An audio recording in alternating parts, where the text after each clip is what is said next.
കോഴിക്കോട് താമരശ്ശേരിയിൽ വിമുക്ത ഭടൻ റോഡിൽ കുഴഞ്ഞു വീണ് മരിച്ചു. കാരാടി സ്വദേശി പറമ്പത്ത് ഗോപാലനാണ് മരിച്ചത്. ഗോപാലിന്റെ മരണത്തിൽ ആരോപണങ്ങളുമായി മകൾ രംഗത്തെത്തി. ഭർത്താവിന് ക്രൂരമായ പീഡനവും വധഭീഷണിയുമാണ് പിതാവിന്റെ മരണത്തിനിടയാക്കിയതെന്ന് മകൾ ദിവ്യ ആരോപിക്കുന്നു. സംഭവത്തിൽ താമരശ്ശേരി പോലീസ് അന്വേഷണം തുടങ്ങി.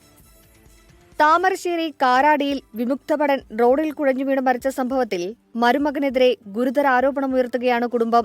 ഭർത്താവ് വിനീഷിൽ നിന്നുള്ള നിരന്തരമായ ഭീഷണിയും മാനസിക പീഡനവുമാണ് പിതാവിന്റെ മരണത്തിനിടയാക്കിയതെന്ന് മകൾ ദിവ്യ. എന്റെ അച്ഛൻ ഇവിടെ താലൂക്ക് ഹോസ്പിറ്റലിൽ വെച്ച് മരണപ്പെട്ടു. എന്റെ അച്ഛൻ എന്റെ അടുത്തേക്ക് എന്റെ ഷോപ്പിലേക്ക് വന്നതായിരുന്നു. അപ്പൊ എന്റെ ഹസ്ബൻഡ് മദ്യപാനിയാണ്. മദ്യപിച്ചിങ്ങനെ കച്ചറ ഉണ്ടാക്കുക, ലഹരിക്ക് അടിമയാണ്. ഇയാൾ നിരന്തരമായിട്ട് ഇങ്ങനെ എന്റെ വയ്യാതെ നടന്നിങ്ങനെ ഭീഷണിപ്പെടുത്താണ്, മദ്യപിച്ചിങ്ങനെ തല്ലുണ്ടാക്കാണ്, മക്കളെ ഉപദ്രവിക്കും, എല്ലാവരെയും ഉപദ്രവിക്കും. ലഹരിക്കടിമയായ വിനീഷ് നിരന്തരം പ്രശ്നങ്ങൾ ഉണ്ടാക്കാറുള്ളതിനാൽ ദിവ്യയും മക്കളും വാടക വീട്ടിലായിരുന്നു താമസിച്ചിരുന്നത്. ഇവർക്ക് ഗോപാലൻ സഹായം നൽകുന്നതായിരുന്നു മരുമകന്റെ വൈരാഗ്യത്തിനുള്ള കാരണം.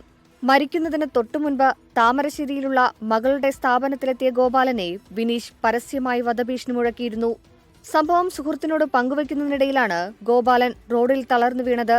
സംഭവത്തിൽ മകൾ ദിവ്യ താമരശ്ശേരി പോലീസിൽ പരാതി നൽകി. 24 കോഴിക്കോട്.